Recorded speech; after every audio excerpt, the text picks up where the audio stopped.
Okey, kembali kepada tadi. Kita sudah pick up, kita sudah on the way nak hantar passenger atau hantar barang. Okey, ini yang saya cakap tadi. Ini navigation ni, sekarang ni saya berada depan gerai. Ini jalan kecil, lorong.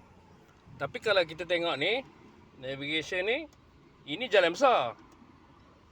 Jadi bukannya maksudnya ni terus nak pergi ke depan.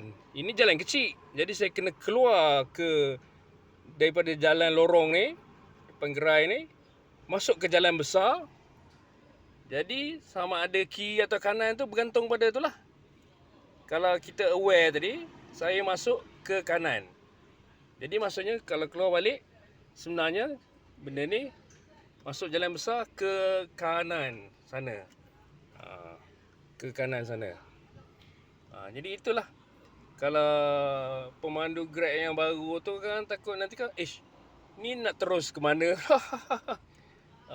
Jadi dia kena jalan orang kata 10-30 meter baru dia akan adjust balik. Bukan kita terus straight masuk lorong ni. Ini bukan jalan dia, ini jalan besar. Okey.